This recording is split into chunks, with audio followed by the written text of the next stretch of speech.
Encarnações do amor divino. Era assim que o Sai Baba iniciava praticamente todos os seus discursos.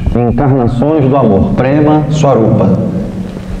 Eu acredito que esse tenha sido o ensinamento que ele mais ofertou durante os anos que ele esteve naquele corpo. Encarnações do amor divino. Isso não era só uma saudação. Era ele relembrando a gente daquilo que nós realmente somos. Somos seres espirituais, somos o Atma, o eu verdadeiro. Como colocou o Heraldo ontem, citando o Evangelho, Deus é amor. Aquilo que nós somos essencialmente é amor. Mas existencialmente, nós nos esquecemos disso. Nós ignoramos isso. E por isso, sofremos. Então, como colocou muito bem o Swami ontem, a primeira motivação que a gente tem para praticar yoga é superar o sofrimento. Essa é uma motivação bem humana e válida. É superar o sofrimento. Como colocou o Tiago muito bem, a gente pratica yoga porque a gente quer ser feliz. E ser feliz é inerente a quem verdadeiramente ama. Porque o fruto do amor é a paz, e a paz é a base para a felicidade. Por que o fruto do amor é a paz? Não é fácil compreender isso. Se a gente vive num local onde todas as pessoas verdadeiramente amam, isso é, se importam com os outros, e sempre que possível fazem alguma coisa para ajudar se necessário, para melhorar quando possível, a tendência é que essas pessoas vivam em paz. Então, o fruto do amor é a paz. E a paz é a base para a felicidade. Por quê? Eu posso estar em paz, mas ainda não estar feliz. Mas eu não posso estar feliz sem estar em paz. Então, nós buscamos superar o sofrimento, isso é, viver em paz, e nós buscamos a felicidade. Para isso, a gente tem que despertar a consciência daquilo que realmente somos. E essa consciência é puro amor. O Swami chegou agora, eu lembrei do ensinamento do Swami Prabhavananda, também dessa queridíssima ordem Ramakrishna, num livro chamado Sermão da Montanha segundo Vedanta, onde ele comenta o Evangelho, para ser mais exato, o trechinho do Sermão da Montanha. E ele cita uma das bem-aventuranças. Bem-aventurados os puros de coração, pois eles verão a Deus. Nesse momento o Swami diz que aí Jesus revela a meta da yoga e o método para alcançar a meta. Qual é a meta da yoga? É ver a Deus. É experimentar Deus. É saborear Deus. E qual é o método? É a purificação do coração. A purificação do coração, num primeiro momento, pode ser compreendido como a eliminação do egoísmo. A eliminação do egoísmo, que num primeiro momento se mostra só como uma dificuldade de compartilhar, somente pensar em si mesmo e não ligar muito para o outro. Mas olhando de uma forma um pouquinho mais profunda, a gente vai compreender que fundamentalmente o egoísmo é a sensação de separatividade. Isso é que é grave. Esse é o esquecimento da unidade. Eu vou compartilhar com vocês um ensinamento do Sai Baba chamado As 8 Flores de Adoração.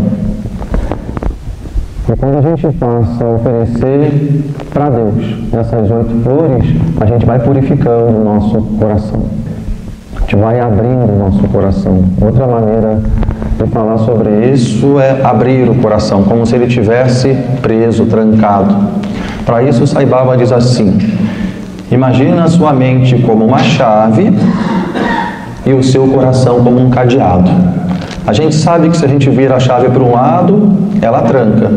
Mas se a gente vira a chave para o outro lado, ela abre. Assim acontece com o nosso coração em relação à nossa mente. Se a gente volta a mente para o mundo e somente para o mundo com objetivos mundanos, nosso coração fica trancado. ele não revela a sua sabedoria. A gente não pode experimentar aquilo que ele tem para oferecer. Mas quando a gente volta a nossa mente para Deus, a gente abre o nosso coração. A gente liberta toda a sabedoria. A gente entra em contato com aquilo que é real. Então eu peço a Deus que esses ensinamentos do Sai Baba colaborem para que todo mundo redirecione a mente. Todo mundo que está praticando yoga tem essa necessidade. Yoga não é para o iluminado. O iluminado não precisa praticar, ele já está lá. Yoga não é para aquelas pessoas que ainda se identificam com um nível tão grosseiro da personalidade que não vão dar bola para esses ensinamentos. Swami Satchidananda, do Yoga Integral, ele diz que yoga é para quem está na penumbra, assim, na sombra da luz. Já percebe que há algo que vai além disso, que os 5 sentidos podem perceber, que a mente pode pensar, que o corpo pode sentir. Então a gente vai através disso. Como o Swami começou a colocar ontem, hoje à tarde na aula sobre o Yoga Sutra de Patanjali, certamente vai ajudar muito a elucidar isso. A gente vai através do corpo, da emoção, da energia, do pensamento. Mas as palavras propostas pela tradição da yoga têm como objetivo final e fundamental levar a gente muito além das palavras. O Sai Baba diz que a distância do ser humano para Deus é de 30 centímetros. É a distância da cabeça para o peito, da mente para o coração. Então esses ensinamentos são para acordar o nosso coração. As 8 flores da adoração. Primeiro justificando essa palavra adoração. Existem rituais de puja, rituais de adoração, onde vamos diante do altar e deixamos flores, acendemos incenso, fazemos orações, mantras e muitas outras possibilidades. Esses rituais, eles são preciosíssimos. Eles têm o seu sentido, o seu simbolismo e trazem muitos benefícios. Mas eu lembro de um trechinho do Evangelho, onde Jesus diz assim para a gente: antes de deixar a sua oferenda no altar, se você tiver ainda alguma coisa para resolver com alguém, volta lá e resolve. Porque a prática espiritual, é muito menos manifestação externa e muito mais transformação interna. Então os ensinamentos devem ser vividos, praticados, interiorizados, revelados. E todo ritual sugere de alguma maneira que a gente entre em contato com os ensinamentos, que a gente fortaleça isso dentro de nós, que a gente aumente a nossa conexão com o Mestre. Mas isso tem que virar verdade. Então o Sai Baba, ele enaltece os rituais, claro, mas diz que existe uma forma de adorar a Deus que ele chama de Parabhakti, que é a suprema devoção, que vai além dessa devoção ritualística. E para isso ele sugere as 8 flores de adoração, que são mais importantes que as flores que a gente deixa no altar. As 8 flores são as flores da não violência, controle dos sentidos, compaixão por todos os seres vivos, tolerância ou paciência, paz, austeridade, meditação e verdade. Então vamos começar pela não violência, a ahimsa.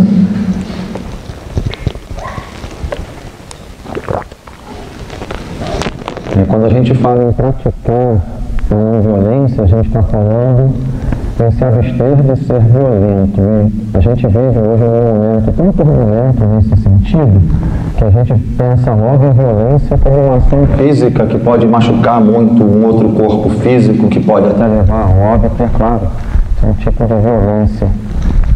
Mas aqui a gente tem que ir além disso. A ideia da não violência é a gente se abster de ferir, de machucar, de causar dano, até mesmo através da nossa maneira de pensar, da nossa forma de falar e, claro, da nossa maneira de agir. Então temos que ser muito vigilantes em relação à nossa mente, porque nós temos boas e más tendências. E muitas vezes, quando a gente descuida, essas más tendências pulam na frente que se expressam através de palavras e se concretizam através das ações. Então a gente tem que vigiar a nossa mente para que a gente possa cortar o mal com a raiz. O assunto dá várias dicas sobre isso. Por exemplo, quando vier um pensamento inadequado, e aqui alguém pode levantar a mão e perguntar, mas quem define o que é inadequado? Aí você tem que lembrar qual é o seu propósito nessa vida. Se o seu propósito é yoga, é se religar com Deus, ou despertar a consciência divina, e se Deus é amor, você vai saber exatamente quando um pensamento é adequado ou inadequado. Então, assim que a gente percebe um pensamento inadequado, a gente substitui, a gente volta a nossa atenção para um pensamento adequado. Seja buscando a companhia de uma pessoa que ajude a elevar a minha mente, de uma pessoa virtuosa, seja lendo um livro sagrado, seja repetindo um mantra. Eu não deixo a minha atenção se conectar com aquele pensamento negativo, porque se eu descuidar, talvez eu me esqueça até do meu propósito. E de repente eu já estou falando em desacordo com a yoga e agindo em desacordo com a yoga. O Sai Baba diz assim, se você não pode evitar um mau pensamento, evite expressá-lo de forma verbal. Se você também não pode evitar a sua expressão verbal, evite concretizá-lo. E se você também não pode evitar de concretizá-lo, evite se regozijar. Porque aí é o karma negativo completo. Você pensou mal, falou mal, fez mal e ainda comemorou. Então é muito interessante, né, que a gente se dê conta que a nossa personalidade opera em todos esses níveis. E a gente prestando atenção nisso, a gente começa a conter, né, essa onda negativa aos pouquinhos. A prática de ahimsa viabiliza o quê? Junto naturalmente com outros yamas, Swami vai falar sobre esses yamas mais tarde. Uma convivência fraterna entre todos os seres. Eu poderia falar entre os seres humanos, mas depende de nós uma convivência fraterna entre todos os seres, porque os outros seres não causam, né, esse estrago que a gente tem a possibilidade de causar quando a nossa mente não está educada, treinada e principalmente preenchida pelo amor. E a prática da não violência ajuda a gente a viver de acordo com a nossa essência. A nossa essência é amor. E amor gera o quê? Amor gera cosmos. Cosmos quer dizer ordem. Amor gera harmonia. Amor gera felicidade. A violência é quase o contrário do amor. E a violência gera caos, gera desordem, gera sofrimento. Então essa é a primeira flor que a gente oferece para Deus. Mas oferece para Deus como? Vendo Deus sempre diante de você, pois Deus é onipresente. A gente repete isso desde criancinha. Talvez tenha uma outra pessoa aqui para falar. Eu não repito isso desde criancinha, está perfeito. Mas de maneira geral, a grande maioria repete, mas sem reflexão. Na fala do Swami ontem no Satsang, em 2 ocasiões, que eu me recorde pelo menos, ele falou, parei para fazer uma reflexão.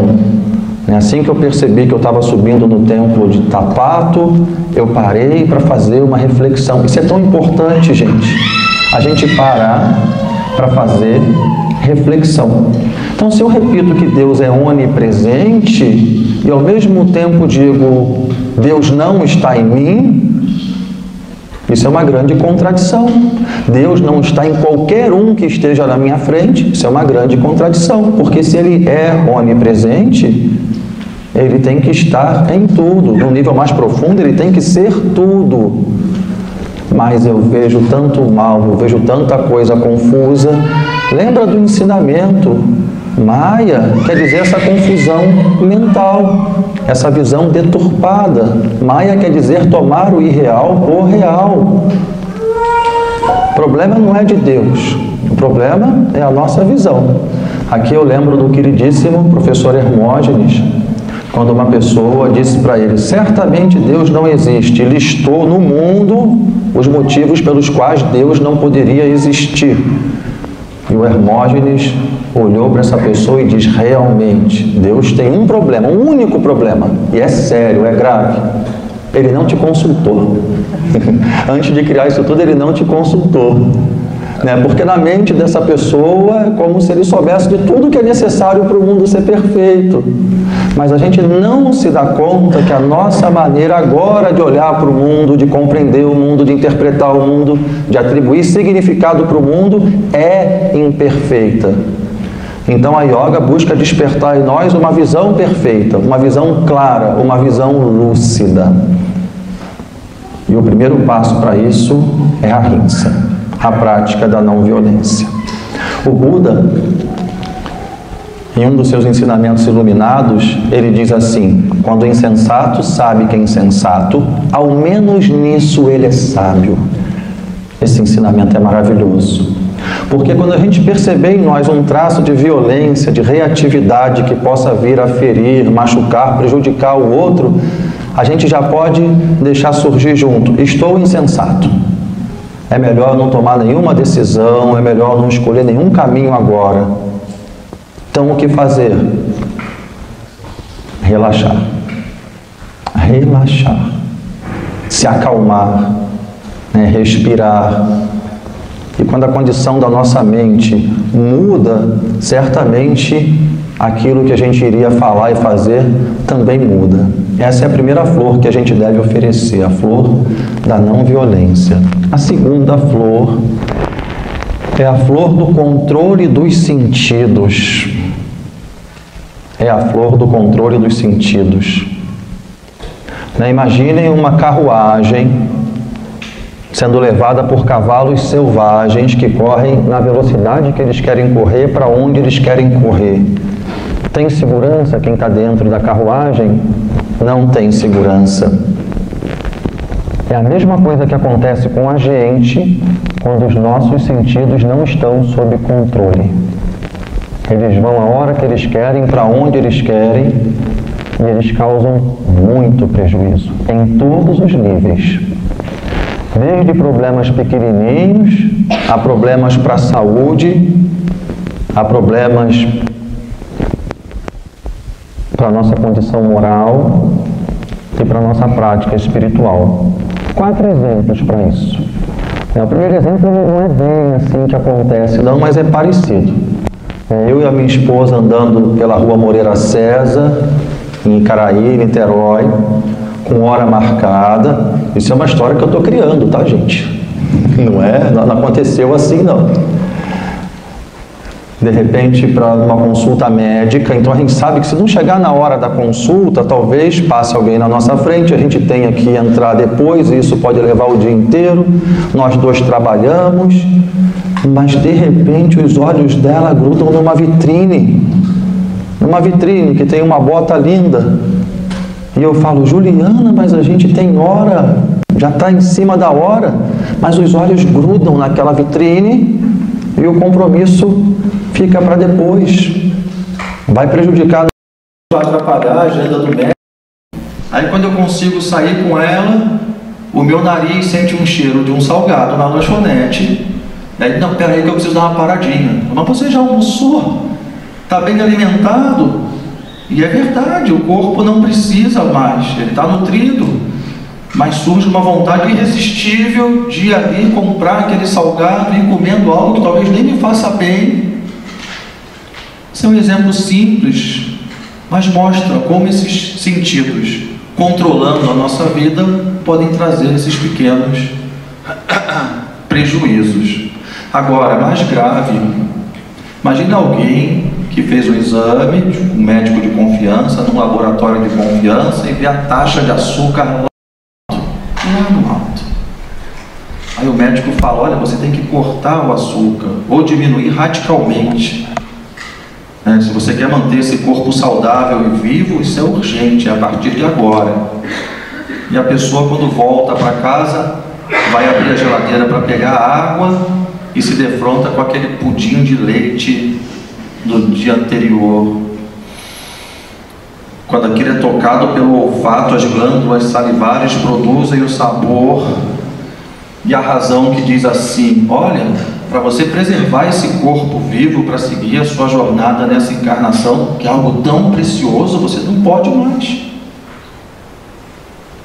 De repente surgem muitas emoções, né? Quando a pessoa vê, né, já que vai ser a última vez, come o pudim todo de uma vez. O Sai Baba, ele tem um ensinamento que ele chama das 3 portas do inferno. Só hoje, só um pouquinho e todo mundo faz.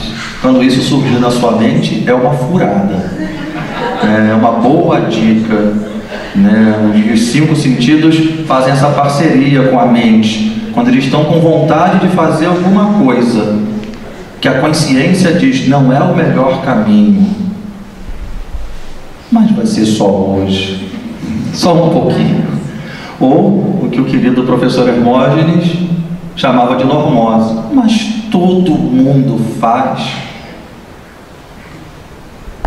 No nível moral agora, 2 pessoas se encontram, começam a namorar, se apaixonam e descobrem que realmente se amam e fazem votos, né, de viver juntos, assumem um compromisso, e a gente vê que é verdade dos 2 lados. Mas uma dessas pessoas, quando vê uma terceira pessoa com determinadas características físicas, de repente um determinado aroma, maneira de falar, vai se encantando como uma mera atração sexual. Não é uma outra pessoa que surgiu, de repente ela se apaixonou e poderia até falar com a primeira: olha, infelizmente isso seria uma atitude digna, verdadeira, não dá mais, eu não posso seguir convivendo com você se eu me apaixonei por outro e gostaria. Mas imagina diferente disso, é mera atração sexual. Então essa pessoa começa a atrair, mesmo sem querer. A gente pode falar, mas não é sem querer, essa pessoa quis, mas quis num nível aonde um desejo sensorial arrasta a vontade dela. Então de repente essa pessoa vai lá, atrai, e depois se arrepende de verdade. Eu menti para a pessoa que eu mais amo, eu traí, eu não fiz valer meu compromisso, a minha palavra. Isso coloca em risco, né, algo que é muito precioso, e 2, 3 meses depois vai lá e faz de novo, porque não tem controle sobre os sentidos. Isso pode levar a gente a se desvirtuar. E finalmente, a prática espiritual. É importante a leitura, é importante a meditação, é importante a karma yoga, tudo é importante. Mas quantas vezes a gente não faz a leitura que tem que fazer, não senta para meditar, não senta para cantar para Deus, não vai naquela instituição que é tão importante, porque um dos sentidos grudou em outra possibilidade. Isso não é raro, e isso para a grande maioria hoje é o que prevalece. Então, a falta de controle sobre os sentidos também inviabiliza, muitas vezes, o seu sadhana, a sua disciplina espiritual.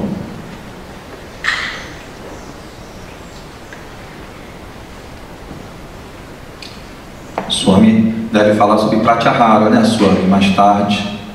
Né, e Pratyahara é uma prática, né, que ajuda a gente, né, a não se deixar mais arrastar através dos sentidos.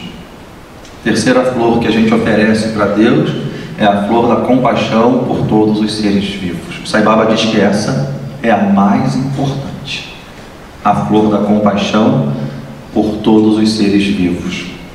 Se surge alguém na minha frente, ou uma instituição, quando eu digo alguém, eu já estou me referindo a qualquer ser, humano ou não humano, que eu posso ajudar, e que está aberto para receber ajuda, e eu não ajudo, eu não fico bem. Eu não fico bem porque eu estou agindo em desacordo com o meu ser essencial. O coração sempre vai falar, vai, estende a mão. Mas é interessante a gente criar uma imagem de você passando ou sendo solicitado por uma pessoa que está passando por uma necessidade. Você pode ajudar essa pessoa, está aberta para receber ajuda. Dentro de você surge esse impulso divino, vai, estende a mão. E você olha aquela pessoa ali realmente necessitada disso. Mas entre o coração e aquela pessoa, tem algo que surge assim: mas eu estou com pressa, isso vai me dar um trabalho. Será que essa pessoa merece uma argumentação horrível? Será que não é o karma dela? É utilizar uma ideia espiritual para agir de forma anti-espiritual. Será que não é o karma dela e ela tem que passar por isso? Esse é o ego espiritualizado. É utilizando o ensinamento para ir contra o ensinamento fundamental, que é amor. E como ensina a sua santidade Dalai Lama, compaixão é a nossa incapacidade de ficar alheio ao sofrimento do outro. Tem uma história muito bonita de um mestre budista tibetano que dizem que encontra excelência na compaixão. Ele, bem velhinho, já sabe que está chegando a hora dele desencarnar. E ele começa a orar fervorosamente para que ele vá para o reino dos infernos. Todo mundo se assusta, né? Meu Deus, mas a oração não é o contrário? E os discípulos dele também estranham muito essa oração e vão perguntar para ele: mas por que o Senhor está orando para ir para o reino dos infernos, pedindo isso ao Buda? E a resposta do mestre é a seguinte: meus queridos, como eu posso ir em paz para o reino dos deuses ou para o reino de Deus, sabendo que tem irmãos queimando no fogo do inferno? É para lá que eu tenho que ir. Eu sou amor. Isso é um coração compassivo. Uma vez eu estava no Espírito Santo e fui visitar com um grupo uma casa com irmãs da Ordem de Madre Teresa de Calcutá. Essa casa atende pessoas com paralisia cerebral e órfãos, bebês órfãos. Eu fui dar um seminário no Espírito Santo e fui com esse grupo. Chegando lá, eu fui para a ala dos bebês, né? E fiquei dando comidinha na boca de uma criança, e passou meia hora, 40 minutos, uma hora. Aí sabe o que surgiu na minha mente? E mais uma vez estejamos atentos ao que surge na nossa mente e não nos envergonhemos de nada, porque devemos reconhecer que nós não somos os nossos pensamentos. Quando a gente se confunde com os pensamentos, às vezes a gente se sente muito mal por isso. É importante se manter nessa condição. Surgiu na minha mente o seguinte: eu não aguento mais estar aqui. Eu estou doido para tomar um sorvete. Na frente da Praia da Costa tem uma sorveteria com 500 sabores. E eu aqui, 1h30 já. Caramba! Olha como o egoísmo vai buscando se expandir dentro de nós. De repente surge uma das irmãs. Era uma freira africana, não me recordo o nome dela. Aí ela veio me auxiliar, estava precisando de muito auxílio, né, para dar comidinha na boca da bebê. E quando eu olhei os olhos dela brilhando, quando eu olhei o sorriso no rosto dela, falei: meu Deus, eu estou com uma criança de 1 ano, 2 anos no colo, que precisa de auxílio. Essa criança não tem pai, não tem mãe, e a minha mente só pensa em tomar sorvete. Eu estou aqui há 1h30. Essa senhora resolveu passar a vida aqui dentro, servindo ao semelhante. Com esse sorriso no rosto, com esse brilho nos olhos, eu quero descobrir o que ela descobriu. E certamente ela descobriu o segredo da compaixão. Num primeiro momento a gente traduz karuna, né, do sânscrito, para compaixão em português, que sugere às vezes o sofrer com, mas eu gosto de colocar assim: se sensibilizar com o sofrimento do outro. Eu estou junto com você nesse momento difícil. Mas como diz Swami Vivekananda, o primeiro indício que a espiritualidade chegou para você é a alegria. Então a gente não quer ficar sofrendo com, a gente quer alegrar. Ofereçam sempre que vocês tiverem a oportunidade, essa flor da compaixão. Swami Vivekananda, ele vai além e diz o seguinte: muitos compraram o livro Karma Yoga ali, que realmente é um livro para transformar a nossa mente. Quando você ofereceu uma esmola, quem tem que agradecer não é o que recebeu a esmola, é o que deu. Porque o que ofereceu a esmola, de repente saciou a fome de uma pessoa por algumas horas, protegeu do frio por algum tempo. Mas aquele que estava pedindo ou necessitando da esmola te deu a oportunidade de ser bom, de revelar o que existe de melhor no seu coração. Essa é a flor da compaixão. A quarta flor é a flor da tolerância ou paciência. Essas flores, em todos os tempos, elas são necessárias. Mas essa é uma outra flor que nessa era, que chamamos de Kali Yuga, de Era das Trevas, ela é mais do que necessária, porque temos grande dificuldade de conviver com a diferença. Nos tornamos aversivos àqueles que pensam e agem diferente da gente.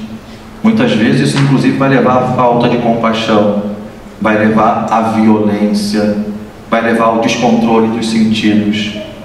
A flor da tolerância é das mais importantes.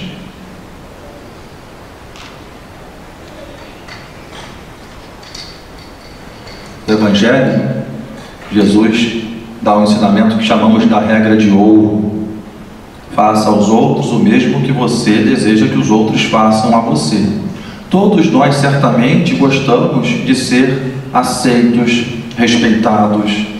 A gente gosta de poder se expressar de acordo com aquilo que a gente acredita, de acordo com os nossos valores. Então é razoável que a gente trate os outros da mesma forma. E aí a gente cai num ponto muito interessante, que é o ponto do julgamento. É o ponto do julgamento. Quando eu digo que eu não estou de acordo com aquilo que o outro faz e por isso eu não tolero, vejam que antes da intolerância ocorreu um julgamento. E a gente deve julgar? Essa pergunta eu sei que mexe com muita gente. A gente deve julgar?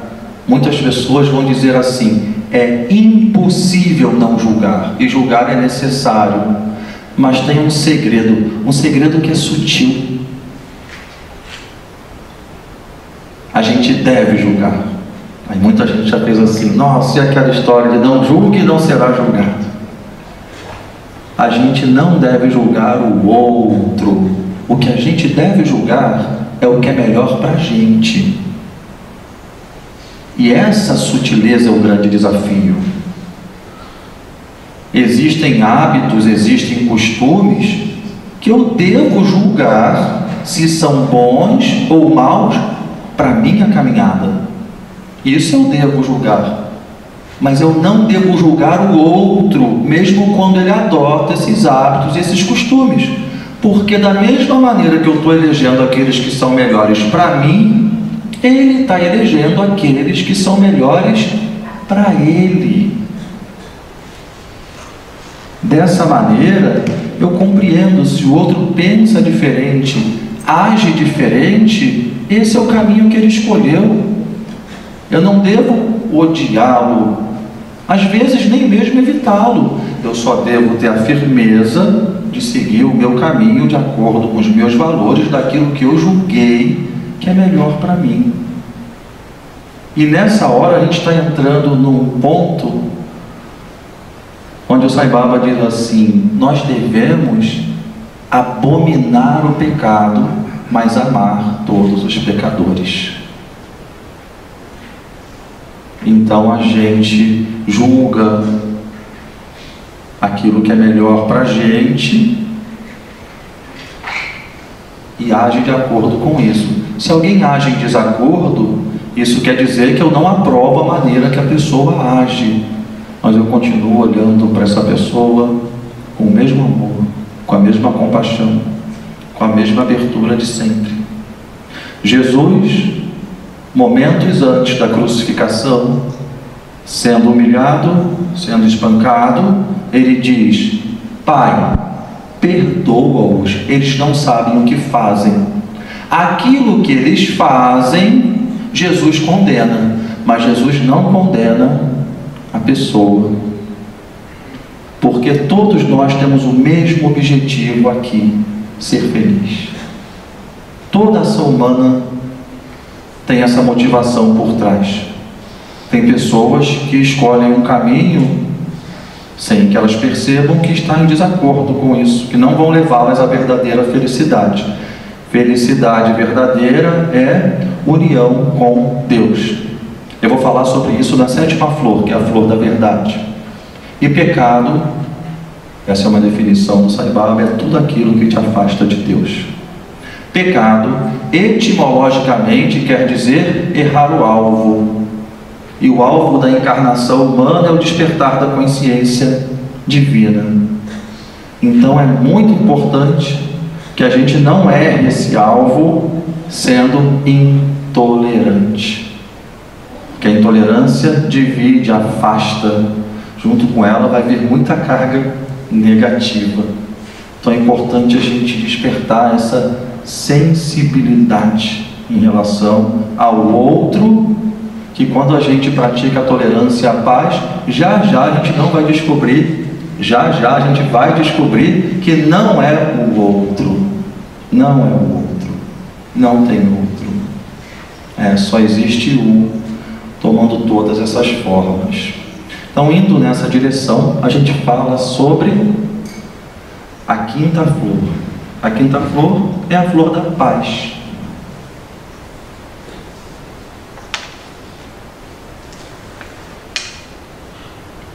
Devemos oferecer para o mundo paz, mas só pode oferecer paz quem vive em paz. Como é que eu vou oferecer aquilo que eu não tenho? Eu só posso oferecer se eu despertar dentro de mim. Eu vos dou a paz, eu vos deixo a minha paz, mas a paz que eu vos ofereço não é a mesma que o mundo oferece. Essa é uma frase muito famosa de Jesus. Eu lhe darei o que os olhos não viram, o que os ouvidos não ouviram, o que as mãos não tocaram. Eu lhe darei aquilo que ainda não nasceu no coração dos homens. O Buda já diz assim: a paz está dentro de você, não saia para procurá-la do lado de fora. Então, para que a gente possa oferecer essa paz para o mundo como mais uma flor, a gente precisa encontrar primeiro essa paz dentro da gente. Eu gosto muito desse ensinamento do Buda, que ele facilita um comentário. Realmente não é possível do lado de fora encontrar paz verdadeira, porque do lado de fora tudo é impermanente. E verdade é aquilo que não muda, é aquilo que é sempre o mesmo. Mas isso não deve causar desalento, porque é possível encontrar paz dentro da gente mesmo. Esse dentro é uma metáfora na essência, no ser real, e oferecer essa paz para o mundo, expandir essa paz a partir da sua fonte. A gente, quando pratica, por exemplo, inteireza no momento presente, é interessante falar sobre o momento presente, que a gente às vezes considera viver o hoje. Então aqui há algo precioso para vocês. Viver o momento presente não é o mesmo que viver hoje. Por quê? Hoje é um conceito que implica em 24 horas. Dentro do hoje tem manhã, tarde e noite. Então eu posso estar aqui agora com a mente no café da manhã. Eu posso estar aqui agora com a mente na palestra do Swami à tarde ou no satsang com Emana Mantra à noite. Por mais que a mente esteja em boas companhias, ela está perdendo esse instante. O momento presente é esse instante. Medo, preocupação, ansiedade, isso tem relação com o futuro. Ressentimento, mágoa, culpa, com o passado.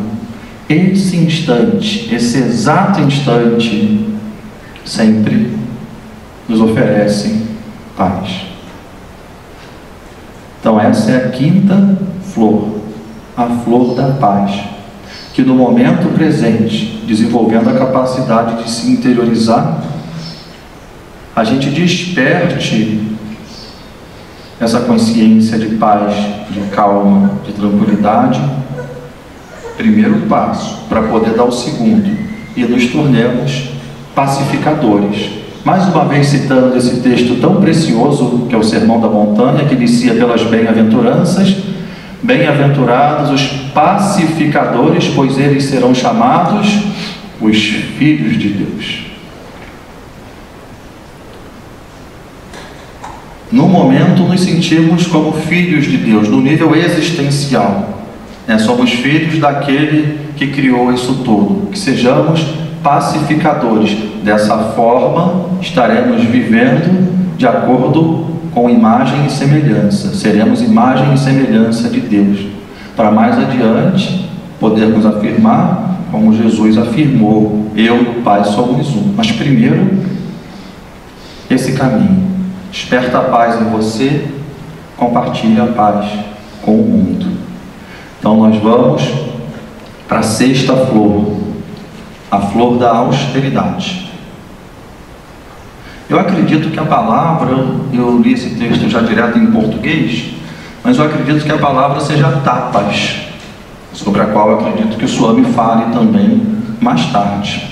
Tapas é um niyama, ou é a forma de vida de um yogi. Logo no início do segundo capítulo de Yoga Sutra, Patanjali vai falar sobre Kriya Yoga, sobre o modo de agir de um yogi, que passa por svadhyaya, estudo de autoconhecimento, tapas, a disciplina para colocar isso valendo, Ishvara Pranidhana, entrega a Deus. Tapas quer dizer literalmente aquilo que queima as impurezas, aquilo que vai dissolver o egoísmo, aquilo que vai fazer valer a sua força de vontade, para que você vá adiante, para que você chegue aonde você tem que chegar.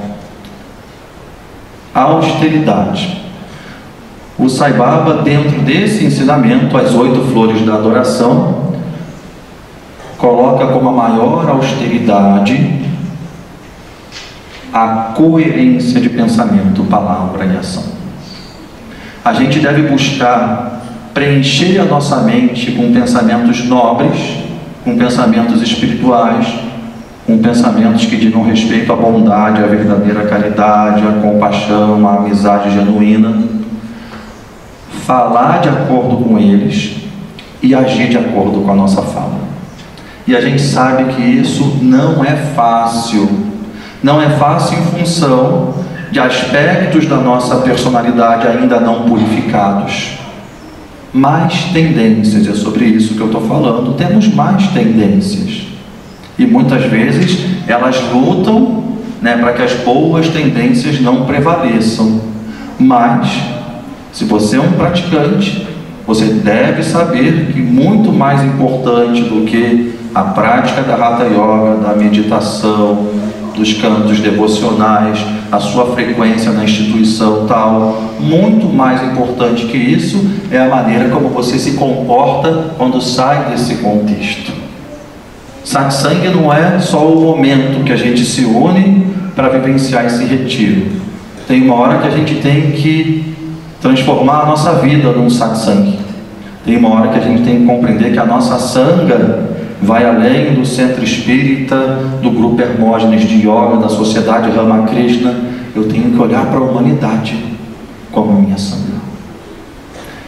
E o que eu posso oferecer de melhor é essa coerência de pensamento, palavra e ação. Isso faz dessa personalidade uma personalidade íntegra. Integridade é coerência de pensamento, palavra e ação. Eu olho para essa pessoa e digo: eu posso confiar. Essa pessoa é verdadeira. Eu posso confiar nessa pessoa. E eu vou criar uma imagem aqui. Toda imagem nesse sentido é limitada e poderia ser questionada, mas de alguma maneira essa imagem é válida, né? Imaginem um alinhamento aqui com consciência espiritual, consciência mental, consciência física e mundo. Se na consciência mental eu busco alimentar aqueles pensamentos que estão de acordo com a consciência espiritual, se na consciência da fala, que eu vou chamar de energética, existe um alinhamento com a consciência mental, e se a consciência física, no campo da ação, também existe uma coerência, se há esse alinhamento, eu sou um canal, eu sou um instrumento divino, eu sou um veículo de bênçãos, até porque a noção de eu vai se dissolvendo. Aí eu vou falar sobre isso nas próximas duas flores, a da meditação e a da verdade. Seria como Jesus: de mim mesmo eu nada posso fazer, quem realiza as obras é o Pai que está em mim, porque a mente está alinhada, a fala está alinhada, a ação está alinhada. Então ele se retira, passa 40 dias meditando no deserto, e qual é a tentação dele? A gente chama de Satanás, que quer dizer literalmente adversário. Então lembrem-se, a vida yoga tem uma meta, essa meta é moksha, é a libertação. Essa meta é nirvana, é a cessação da ilusão. Então quando a gente chama alguma coisa de adversário, está relacionado à meta. E Satanás diz para Jesus: você pode gozar todos os prazeres, você pode obter todos os poderes, você pode ser o dono disso tudo, você pode ter o maior status, mas com firmeza ele vira para essa mente e diz: não, eu estou aqui para manter minha conexão com o Pai, com a essência, com o amor, com aquilo que eu sou. Nossa, 2000 anos ele está aqui com a gente, aqui com outro grupo, que eu não me recordo o nome, mas está se reunindo nessa instituição, que é uma instituição cristã. Um homem totalmente puro, revelou da forma mais pura possível Deus, e ele nos convida para que façamos o mesmo. Aquilo que eu fiz, vocês podem fazer o mesmo e ainda mais. Lembrando que a gente não deve se identificar como fazedor, não é eu, ego, esse corpo, é aquilo que eu sou através desse veículo durante alguns anos. Essa é a flor da austeridade.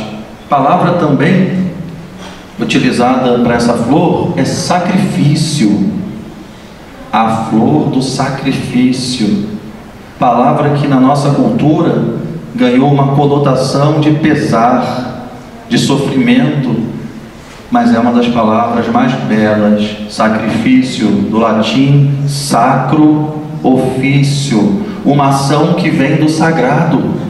Sacrifício quer dizer isso, um modo de agir que é inspirado por Deus, mas tem algo que se opõe a Deus. Esse é o adversário, é o ego. Por isso Sai Baba diz assim: aonde existe ego, não existe Deus. Aonde existe Deus, não existe ego. O ego vive de receber e esquecer. O amor vive de dar e perdoar. Por isso, iniciem o dia com amor, passem o dia com amor, preencham o dia com amor. Esse é o caminho para Deus. E essa é a maior austeridade. Porque o ego se sente fora da área de conforto o tempo todo, porque ele quer para ele, ele sente medo, ele só pensa nele. Então, quando a gente se submete a essa disciplina espiritual, a gente tem essa sensação de ter que fazer uma força extra. Mas não façam muita força, existe um método melhor chamado Ishvara Pranidhana. Se entrega, ora, pede a Deus por Ele mesmo. A austeridade é a nossa sexta flor. Vamos para a sétima.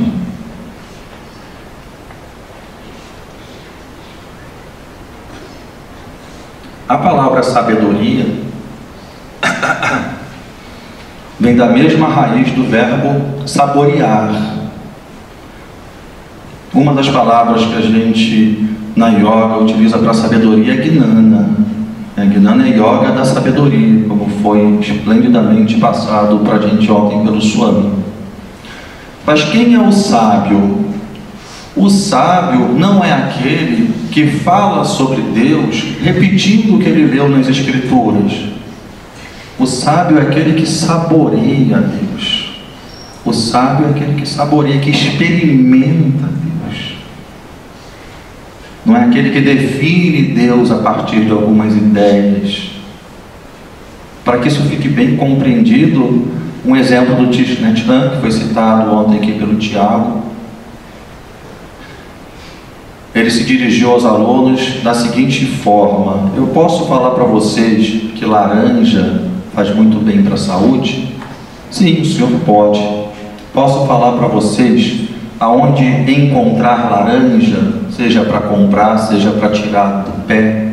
Sim, o senhor pode.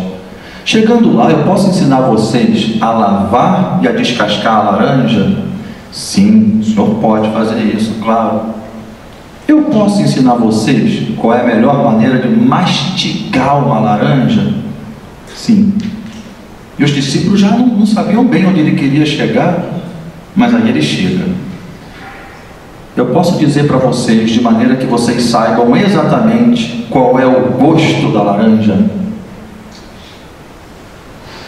Dizer ele pode, mas de maneira que as pessoas saibam exatamente não. Só vai saber qual é o gosto da laranja quem percorrer todo o caminho proposto e mastigar a laranja e sentir a laranja na língua. Aí essa pessoa está saboreando a laranja. Aí ela já pode falar por ela mesma. Então o sábio é aquele que experimenta Deus. A sétima flor é a flor da meditação. Vocês sabem qual é o maior desafio para a meditação? O maior de todos é sentar. É sentar. Depois que a gente senta, depois que a gente desenvolve a disciplina de sentar, tudo vem. O maior desafio é sentar. Então a gente tem que vencer esse desafio. Porque a meditação é a disciplina que propicia, através de um método científico, e aqui eu não estou me referindo à medicina ou à ciência acadêmica, né? Na yoga já se usa esse termo, método científico, há centenas de anos. É um método que pode ser comprovado, explicado, até determinado ponto, até o momento da abertura. Então eu coloco o meu corpo firme e confortável, eu respiro com consciência, eu concentro a minha mente, eu me desapego dos pensamentos, eu me percebo como observador. E depois que eu me coloco em determinada posição, nas palavras do professor Huberto Roden, quando eu me torno ego esvaziado, eu estou pronto para ser cosmos preenchido. A meditação te propicia a sabedoria. Não uma sabedoria livresca, uma sabedoria intelectual. A verdadeira sabedoria. Você não diz mais que acredita no Espírito, em ser o Espírito. Eu sou o Espírito. Se eu pegar essa tampinha e perguntar, alguém acredita na lei da gravidade? Se eu soltar, ela cai. De repente alguém vai dizer, eu não acredito, eu sei que se soltar, cai. Porque você já experimentou isso. Então, num primeiro momento, é importante acreditar em Deus, ou acreditar numa base de consciência. Mas a partir desse momento, a gente precisa se abrir para experimentar. Porque senão Deus virá mais uma ideia, mais uma ideia. E essa ideia quando ela é confusa, às vezes ela faz mais mal do que bem. A gente vê isso por aí. Então é importante que a gente busque como referência aquelas pessoas sábias. O Swami buscou Ramakrishna e hoje para a gente ele mesmo é uma referência aqui. Meu coração foi tocado pelo Sai Baba. Quantos aqui não são cristãos, budistas, ou tem Krishna, o Paramahansa Yogananda? Graças a Deus são muitas referências. Pessoas que experimentaram, pessoas que sabem, e essas pessoas ensinam seus métodos de meditação. Sogyal Rinpoche, autor de um livro chamado Livro Tibetano do Viver e do Morrer, ele diz assim: a meditação é o maior presente que você pode dar para você mesmo. Não se prive de te dar esse presente. E o Sai Baba enfatiza muito quando dá esse ensinamento da sétima flor, colocando que a meditação é a disciplina que vai te ajudar a discernir entre o real e o irreal, o verdadeiro e o falso. Ele vai ajudar a gente a se curar daquilo que é a verdadeira doença, que se chama umbigolatria. O professor Hermógenes falava ego-esclerose, que é a noção equivocada que a mente cria de separação. Então, a prática da meditação ajuda a gente a transcender da consciência da pluralidade para a consciência da unidade, da existência para a essência, da aparência para a realidade. E um passo importante para que a nossa prática de meditação formal tenha sustento dentro da nossa rotina, num primeiro momento sim, intelectualmente, num contexto de fé, na mensagem dos mestres, é a gente buscar olhar para todos, para tudo que surge na nossa mente, na nossa frente e na nossa mente como Deus. Sustentar essa consciência. Aquilo que vocês fazem aos mais pequeninos é a mim que estão fazendo. E a gente se relaciona com o próximo como se relacionaria com o nosso guru ou com a própria divindade, se alguém tem uma forma de adorar impessoal. Que a gente sustente essa ideia: eu estou sempre na presença de Deus. Da mesma forma, quando eu olho para o mar e vejo ondas, quando a onda quebra eu vejo espuma, aí de repente a onda volta, eu já chamo de correnteza. Dependendo do que está acontecendo por ali, um movimento que eu chamo de redemoinho. Parece que está acontecendo um monte de coisa. Parece que tem um monte de coisa na minha frente. Em verdade só tem água. Ali não tem nada além de água. Essa água está tomando várias formas, e essas formas estão recebendo vários nomes. Mas essencialmente só tem água. Só tem água. Aqui agora só há Deus, porque Ele é onipresente, essência consciente de toda existência. É como se fosse a água no oceano em relação a todos esses fenômenos. A onda deixa de ser onda, mas não deixa de ser água. A espuma deixa de ser espuma, mas não deixa de ser água, e assim por diante. Aqui agora, a flor da meditação é a flor que ajuda a gente a despertar essa consciência de que nós somos Deus, nem somos deuses, nós somos Deus que tomou todas essas formas, mas não se deve entender ou tentar entender isso intelectualmente. Mais uma vez citando Jesus, ele diz assim: conheça a verdade e ela vos libertará. Quando Jesus diz conheçam a verdade, logicamente ele está expressando que nesse instante nós ignoramos a verdade. E se ele diz que conhecendo a verdade seremos libertos, quer dizer que enquanto não conhecemos a verdade, estamos presos nesse campo da ilusão, da separatividade. Só que a verdade não se conhece para fora, a verdade se conhece para dentro. O reino de Deus está dentro de vós.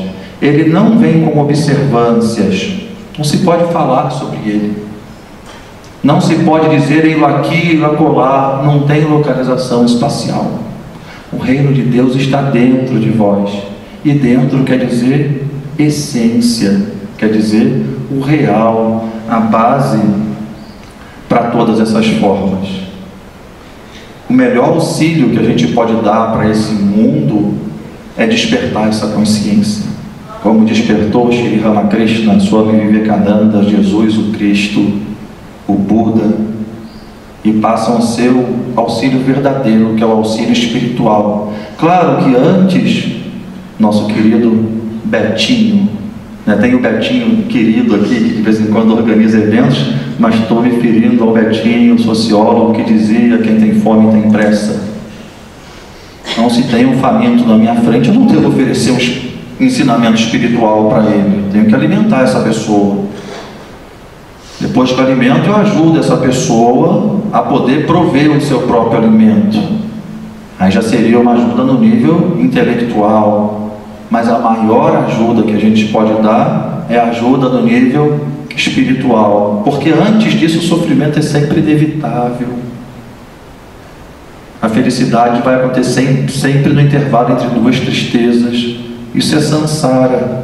A meditação leva a gente acima do samsara. Meditem, meditem, meditem. É difícil? Senta, senta. Ouve a orientação do Swami, ouve a orientação de quem toca o seu coração. Porque quando você dá um passo na direção de Deus, Deus dá 100 passos na sua direção. Nas palavras de um querido professor de budismo, Lama Padmasambhava, sentar é subversivo ao samsara. Eu adoro essa frase dele, porque o samsara vai fazer de tudo para você ficar se movimentando. Mas quando você senta, é como se olhasse para o mundo e falasse assim: espera aí um pouquinho, espera aí um pouquinho. E agora, a 8ª flor, que é a flor da verdade.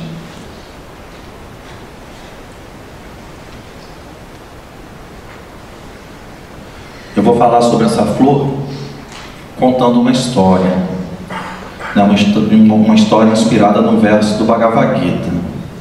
O Sai Baba fala sobre um homem que tinha 4 esposas. Olha a complicação que é. Tinha 4 sogras também. 4 esposas. Num lugar onde isso, culturalmente é lícito. E um dia esse homem sai para viajar. E durante a viagem, ele recebe uma carta de cada esposa. A primeira esposa diz assim para ele: eu não estou passando bem, estou adoentada. Você pode trazer uns remédios para mim? Aí ele lê a carta da segunda esposa, que diz assim: eu sei que você vai passar por uma loja que tem artigos para decoração belíssimos. Você pode trazer uns presentes para a gente enfeitar a nossa casa? Ele abre a carta da terceira esposa, que diz assim: você vai passar por tal cidade que tem uma biblioteca magnífica. Você poderia trazer uns livros para mim? Do Ramakrishna, do Sai Baba, do Buda?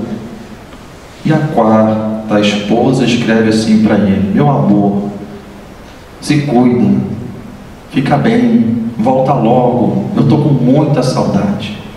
Então dizem que quando ele volta de viagem, ele vai na casa da primeira esposa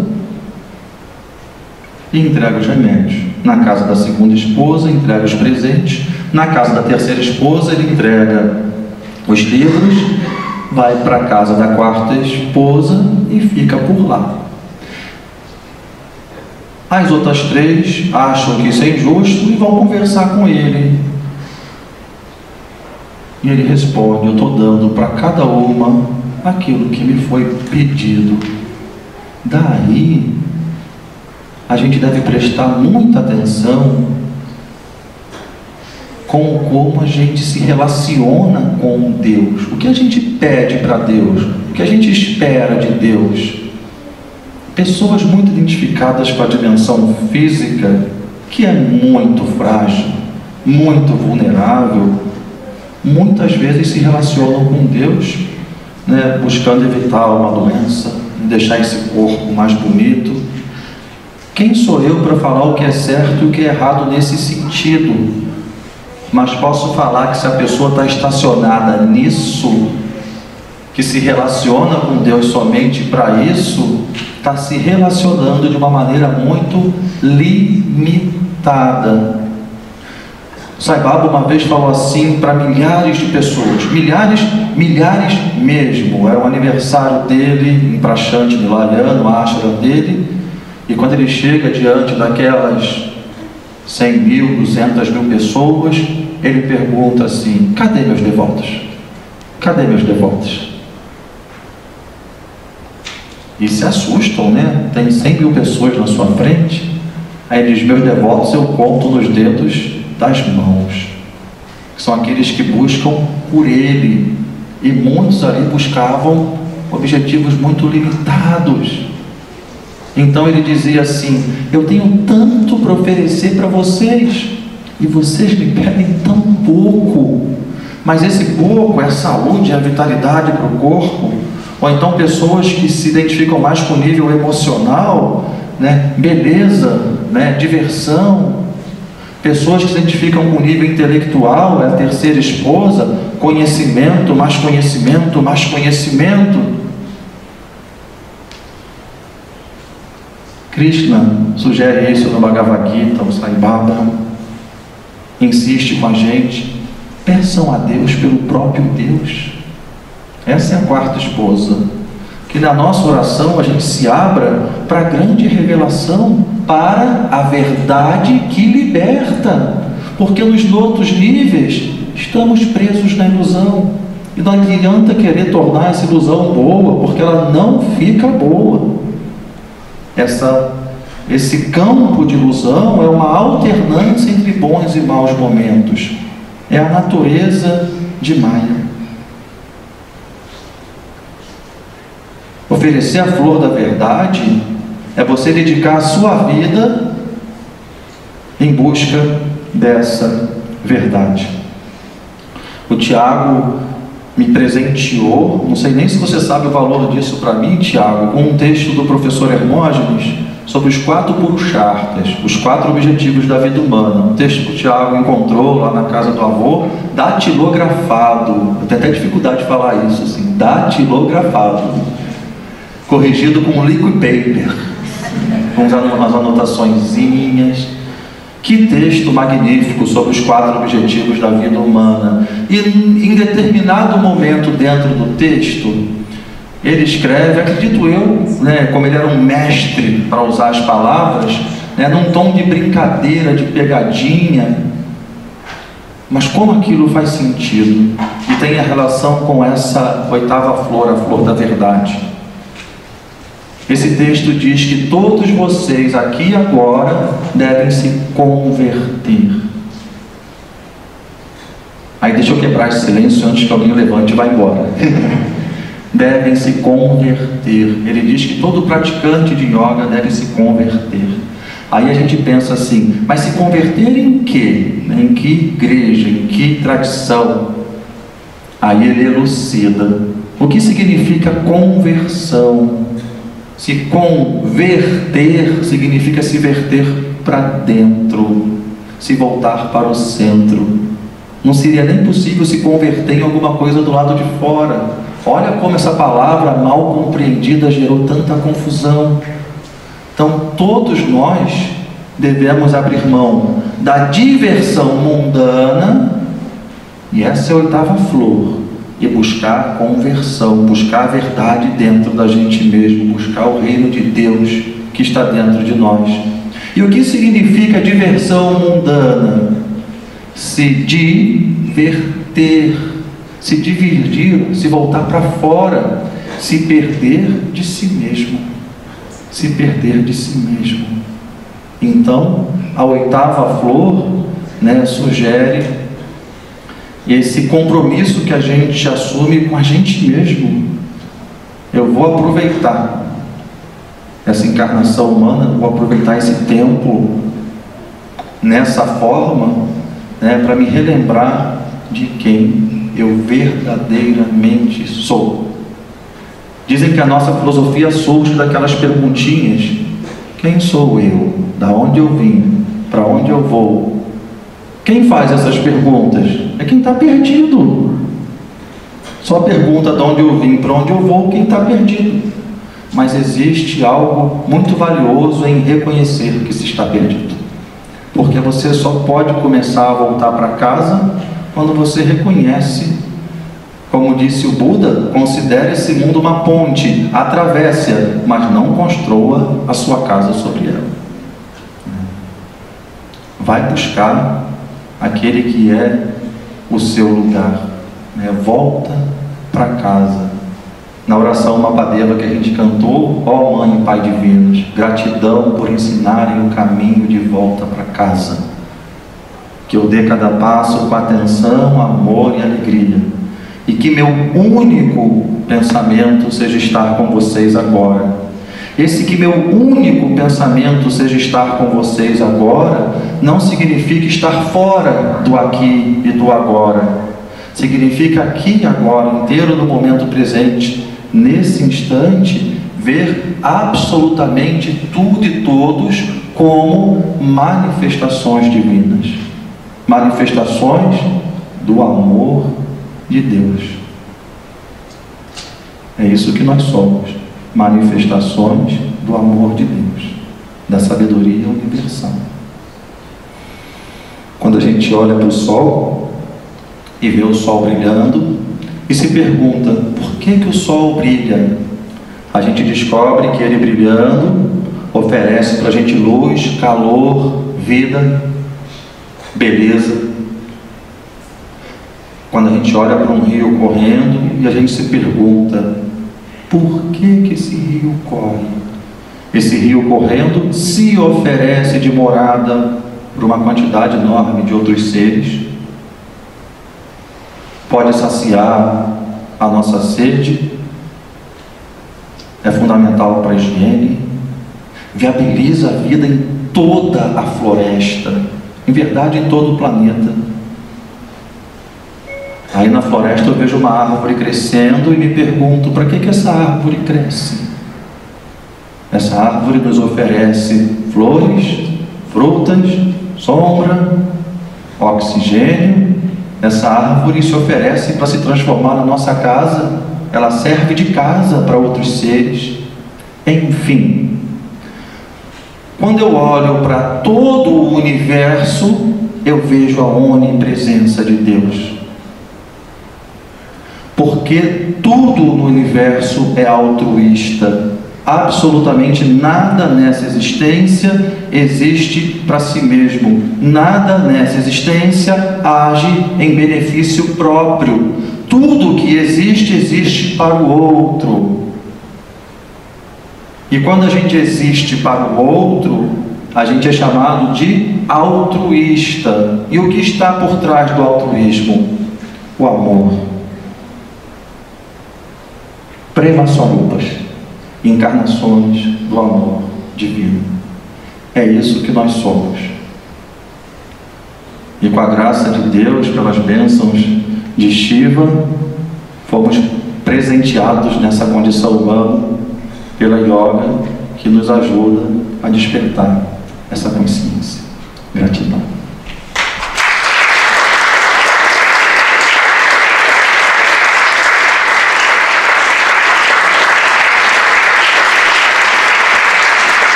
Agradeço ao Sai Baba.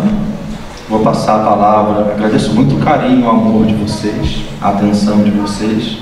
Mais um ensinamento, se o Thiago me permite, mais de 2 minutos, que diz assim: é porque eu senti isso da parte de vocês.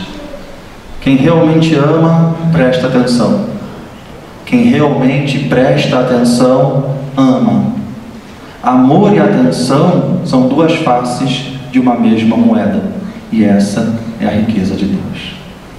Hoje eu senti isso aqui nessa sala: amor e atenção.